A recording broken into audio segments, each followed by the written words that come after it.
What's up, everybody? It's Stocks for Real. Today, I wanted to talk to y'all about Disney. All right. So, everybody already knows that I'm high on Disney. I've been on Disney since I want to say $76 or something like that, dollar cost averaging up into my position. So, I have a pretty big position in Disney, and on my main portfolio, I'm up, right? Like, if I'm in at 70s and 80s, then right now we're sitting just under 99 or 98 or something like that. So I'm sitting pretty, right? And not long ago, before we had the pump up to, I think, about $123, I think around the 96, 95 dollar range, I had put out there that Disney was about to pop, right? It was never a suggestion for you to buy, hold, or sell. However, those that were rocking with me, no.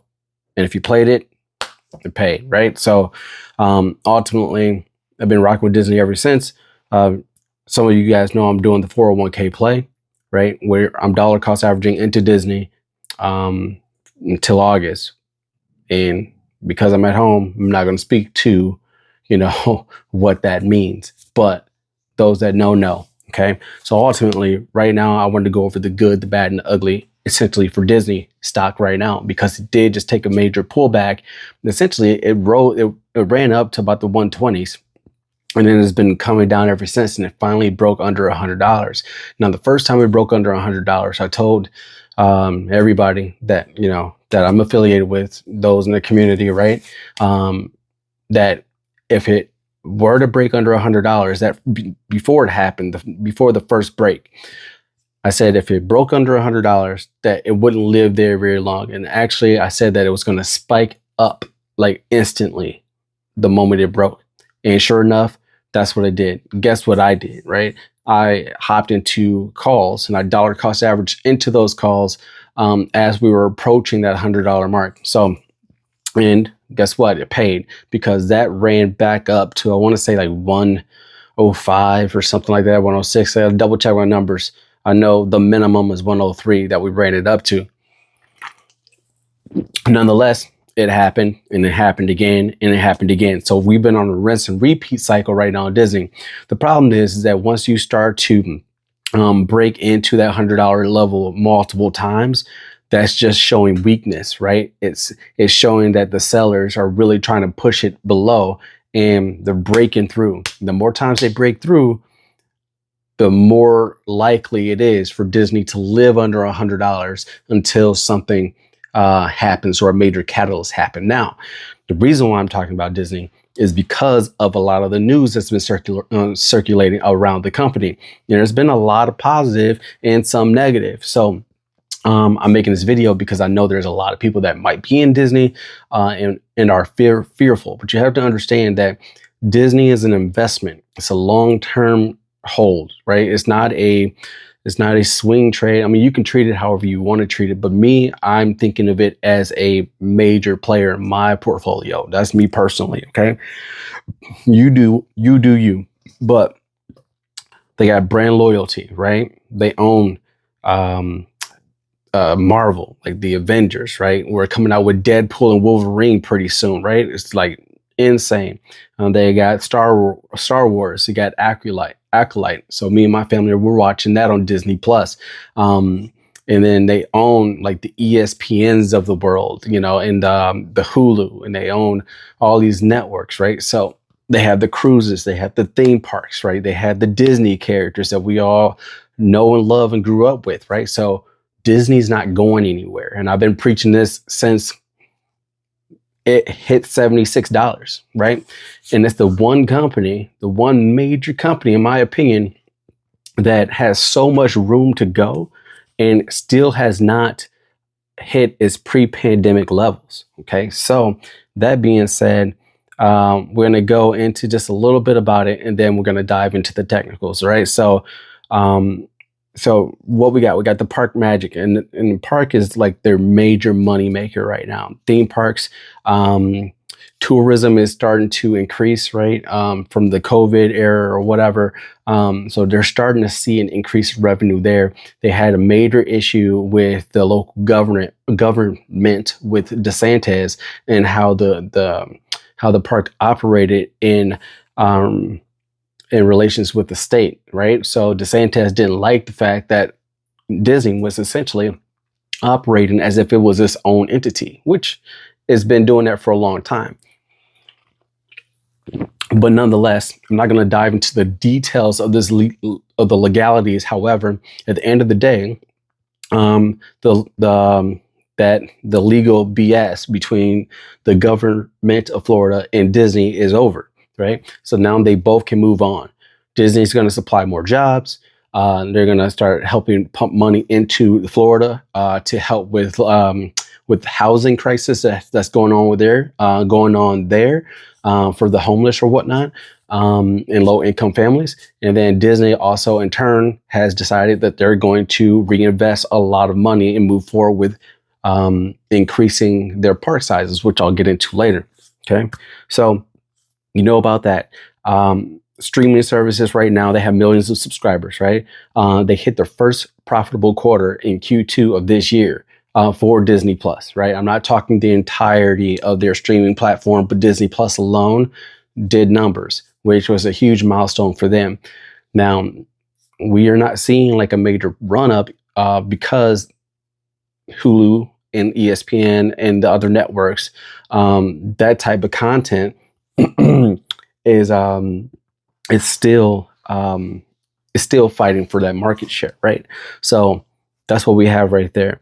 So on top of that, you can see that Disney and Disney Plus started to add certain things like rated R movies and rated R anime and all these other types of genres that nobody really thought would ever end up on the platform, but they had to do something. So they start to add more and more and more, where they were focused on a lot of quantity, like pumping as much information or much content on Disney Plus to try to get more business. However, pose the question, right?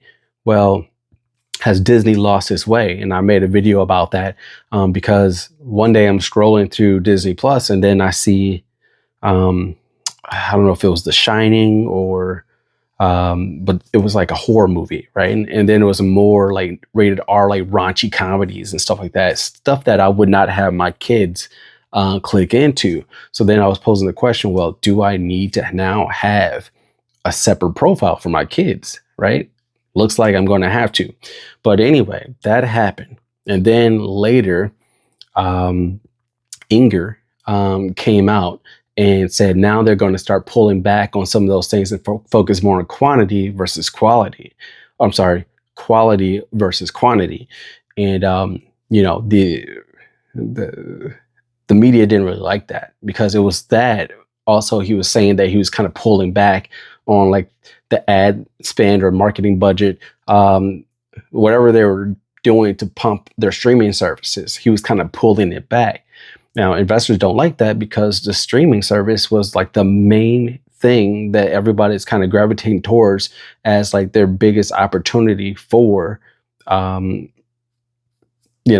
growth, right? For potential growth. That's their biggest factor. Everything else is gravy. Their cruises, their theme parks, they already know that those are going to print hand over fist. But what about streaming services? That's the biggest thing. The big player like Netflix is making billions, on this platform. So how is Disney going to come in and make their mark, right? Well, taking away the quantity or the amount of content that you're pumping on is kind of counterproductive in an investor's mind as far as like getting more subscribers and, building that base and building that business. So that's a problem, right? So now, one thing that just recently happened was, if you didn't know, the NFL had just lost a lawsuit for the NFL Sunday ticket. Now, I don't have the information up as far as how much it was, but I want to say, it was a lot of money. Essentially, I'm not going to go into the details as far as why they were being sued or whatever. Only thing that matters for this video is how Disney is affected by the NFL's loss. Well, Disney owns ESPN Plus, right? And ESPN Plus was trying to negotiate a deal to have NFL Sunday Ticket on their platform back in 2021, right? And they were just trying to steal that from DirecTV and be the primary source for that content for Sunday Ticket, because everybody knows if you're in America, football is huge, right? Diehard Packer fan, just so you know, married at Lambeau. So, but the problem is that the Sunday Ticket was designed so people that were out of market was able to get the games of like their favorite teams. Like, you know, so if you move out of Wisconsin, for instance, right? Like, so right now I'm in Wisconsin and I can go to a local channel like Fox, right? And then I can watch all the Packer games. But if I were to move, let's say to Florida, right?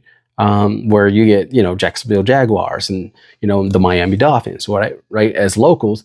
Well, if I want to watch the Packers play and I'm a Packers fan, I'm probably going to have to invest in something like the Sunday Ticket in order for me to watch my favorite team. Well, here's the problem. The problem with this lawsuit was, the reason for it is because you were forcing people essentially to buy a package for the entirety of the NFL when some people might have only wanted to see their team, right? So they were strong arming this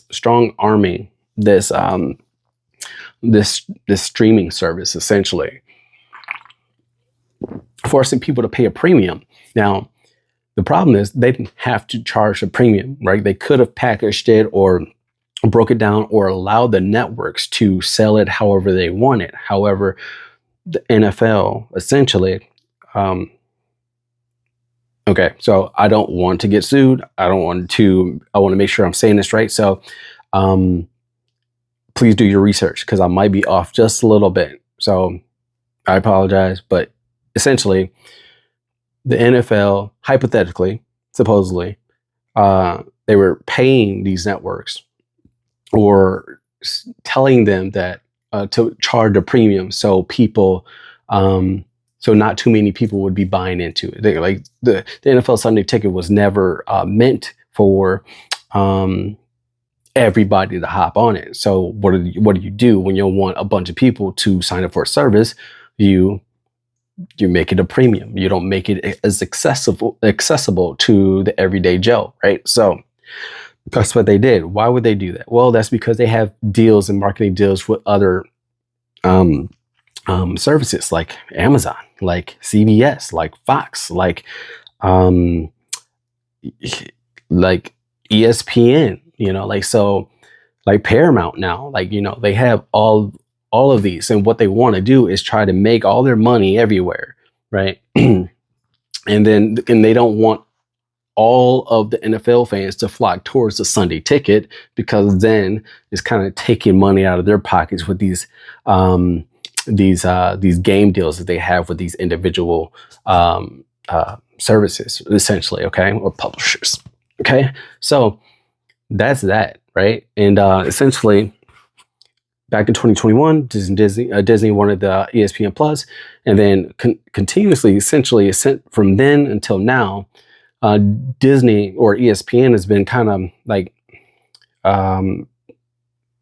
trying to get this whole thing to change, so that they can offer a special packaging on the Sunday Ticket as they see fit, where they maybe only offered a couple games, right, to said people, instead of charging $700 for the entirety of the NFL season to watch all these teams that nobody really cared about. So that was a whole thing there. So why is this good for Disney and ESPN? Well, now, because of this lawsuit, they're now able to custom these packages, or at least hypothetically is what we're thinking here. People aren't aware and people aren't seeing the long game.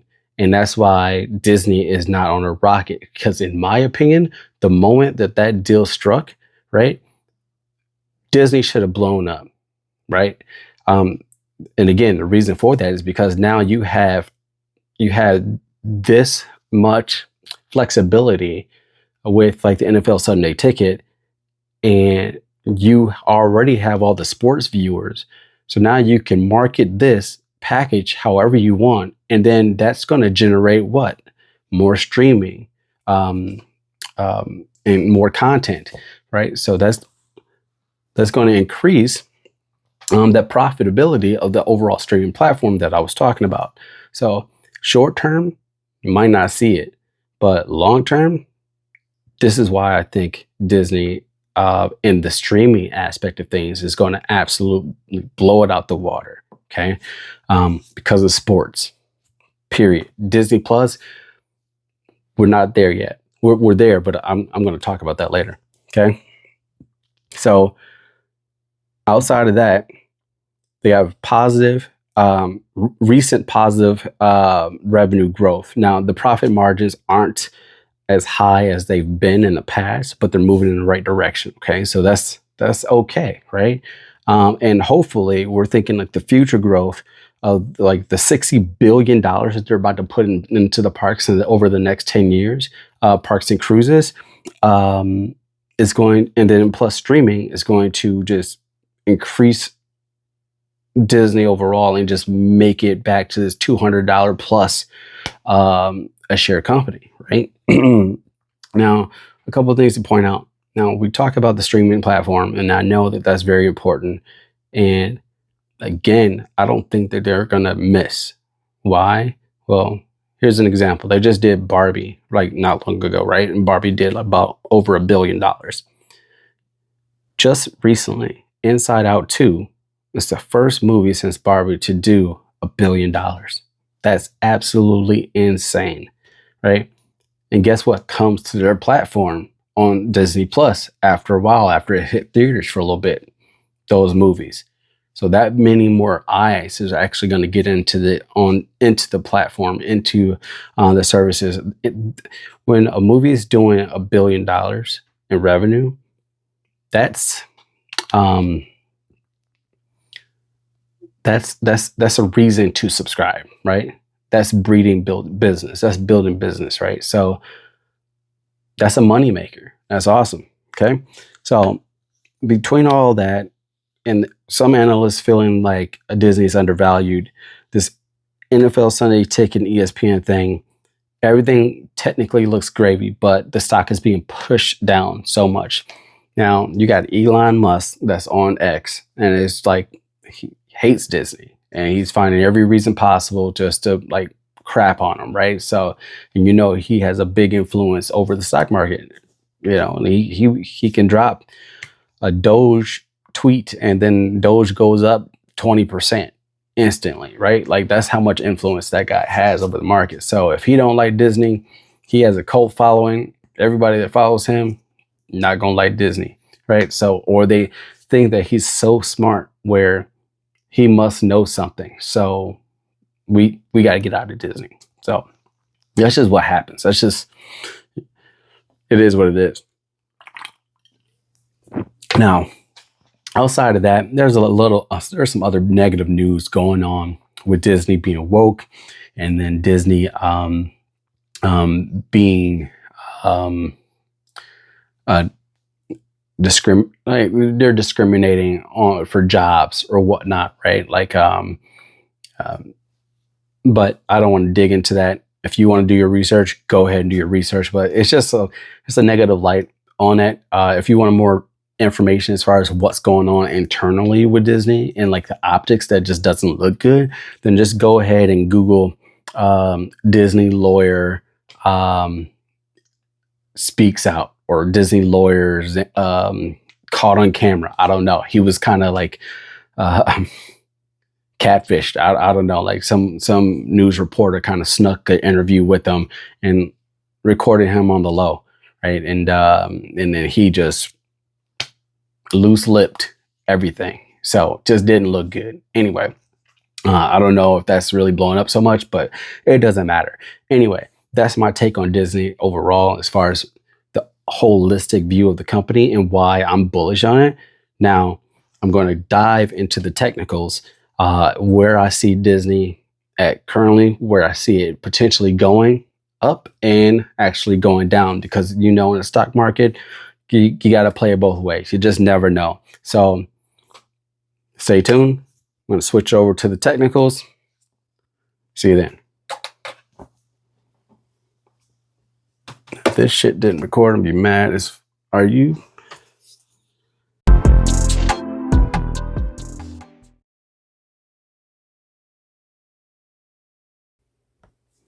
Hey, what's up, everybody? So we're going to look into the technicals right now. Okay, so what I like to do, especially with one of my long-term stocks, I like to zoom out, right? And right now we're looking at the week chart. So you can see that down here. Okay, so what I like to do is find the floor, which is 78.98, and I like to go to the high, essentially, right? Or where the peaks are touching the most. Now, I might need to narrow this down a little bit based on what I'm seeing here, but nonetheless, this is what I'm doing.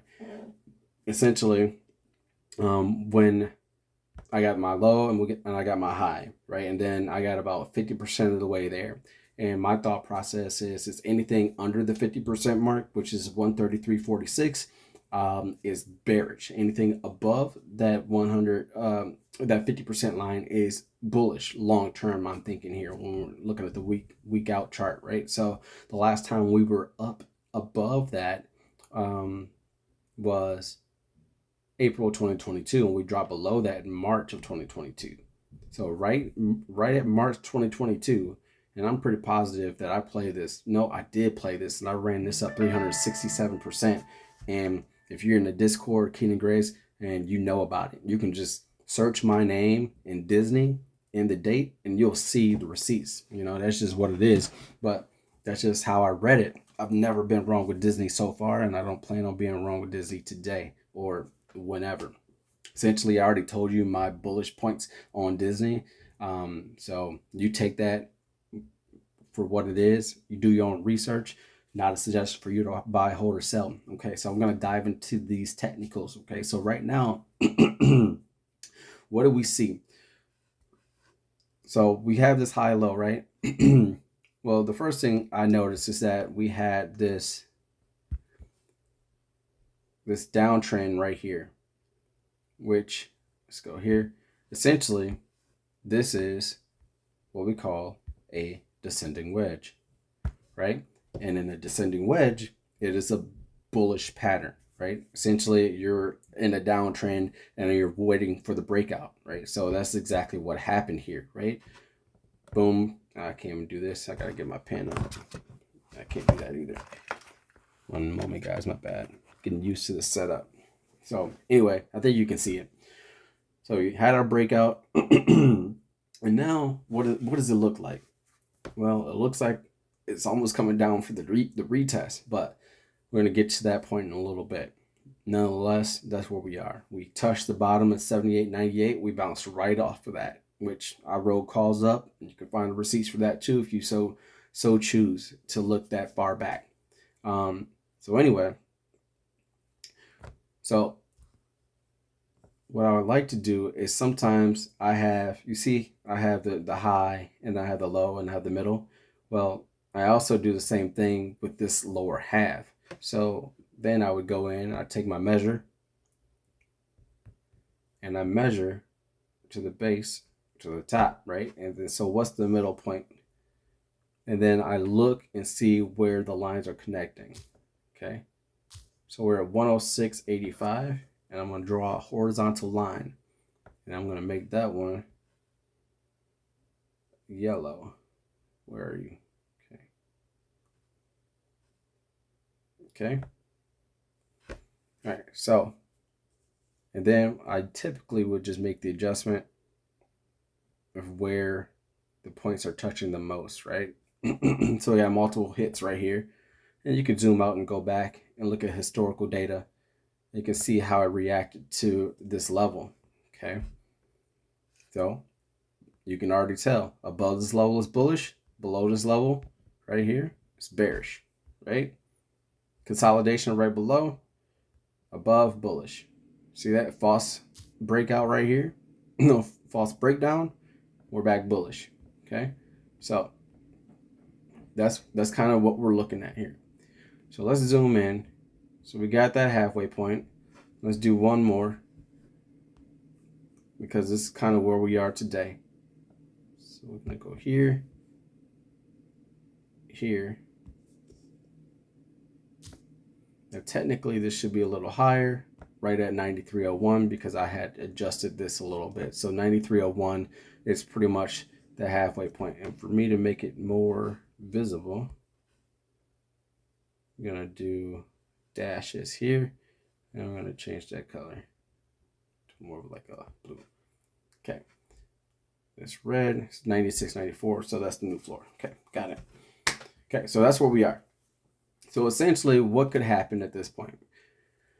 Disney could fall all the way down to 96.64, and then if it breaks through that, then it's coming to retest 93.01 before it consolidates or it breaks up or breaks through, right? So, but I think that would be the next point after the 96.64 break. I'm hoping that, let's see if I can do this. I'm hoping that here, we're just retesting here, and then we just bounce off of it. But time will tell, and I'll zoom in and tell you what I'm thinking there. Okay, so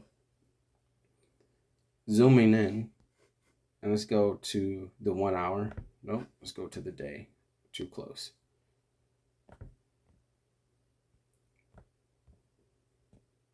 What am I seeing here?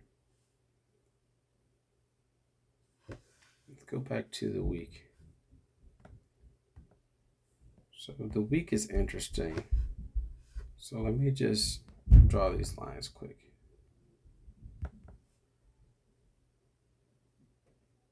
Let's see how this plays out, okay?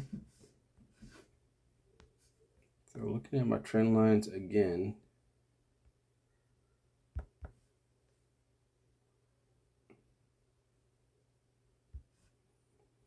What does that look like? To me, that looks like another descending wedge. Now, I'm not sure exactly what's going to happen, but hopefully we see another one of those. Can't say with certainty. So, the only thing that I know right now is that we're in a downtrend. And this is either just a descending channel or, let's see, let's make a descending channel.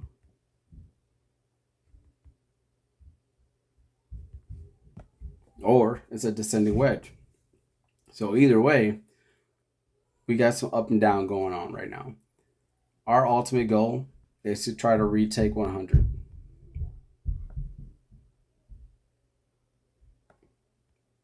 Let me get accurate. Okay.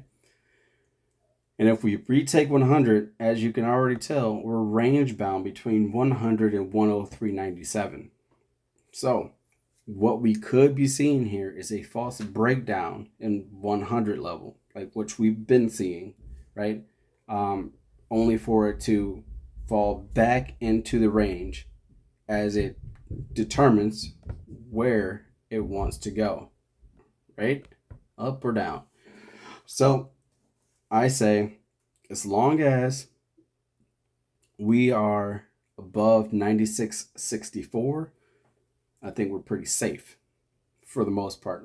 But the moment we fall below this right here is weak to me, this 93.01, and we're probably looking at more downside, which I would not be a fan of, but that's around $90. Okay. So, perfect world, false breakout or false breakdown through this channel. If it is going to respect this this descending channel, and then rack it back up to here and remain range bound or break out. Okay, so Disney is tricky. Be careful how you play it. We ended the day with the big red volume bar, big sell off here, and there's not a lot of buyers. Not a lot of buyers. Okay. Next thing that we can take a look at, we can zoom in to the 4 hour, and we can take a look at the volume profile. So what do we have? big red, and then this guy, it's a little tiny guy. So when you start to see volume decrease, right? So how I have my chart set up, as you can tell, some of my bars are fatter and some are skinnier. And the skinnier the bar, the less volume essentially is in that bar under that particular time frame. So that tells me that momentum is slowing, right? And that makes sense because what do we have? We have a hammer. It's it's kind of a big, you know. Can you call it a hammer when it's like somebody tell me in the comments? Can you call it a hammer if if the bar is that big? Like what is that? Um, but either which way, you have nice wick here, and you have little volume here, which tells me is that this is just going into that wick only to rock it up. But we will see. The problem with that is that this guy is huge. This guy is huge. So we'll see where we open up here on Monday. Okay. Now we bounced off of what I call a low volume node. Now that's based on the volume profile that was extended. And if you don't know what a low volume node is, we can talk about it. I can make a video on it, or you can just read the volume profile book or Google it, whatever you want to do. But we respected that, which is good. Good to see. So where is that level? That level is 98.45. Okay. So we would love to stay above that level, essentially. But what is the problem? We have a lower low, lower low, lower low. Right? High, lower high, lower high. So we're in a technical downtrend with Disney. And we're going to need a major catalyst for this thing to go the other way. Either which way, play it how you want. Right now, I do have calls for Disney, but my stop loss is going to be right outside of this low volume node. Even though 96.64 is here, I'm just not willing to take it all the way down there. But if it does break here, then I'm going to be looking for re-entry here and riding this way back up to $100. So hopefully, if it does fall, I'm going to take it from 96 all the way to 100. Disney's not a bad company. They're profitable overall. There's no reason for it to be trading under $100, in my opinion. You do you. This is Stocks for Real. Thanks for rocking with me. Please hit the like, the subscribe, and leave a comment. Let me know how I did. Let me know if I should shorten these up, especially like the technicals, because I probably should. But I'd like to hear from you. I'm trying to do this right. And yeah, help me out. Take care.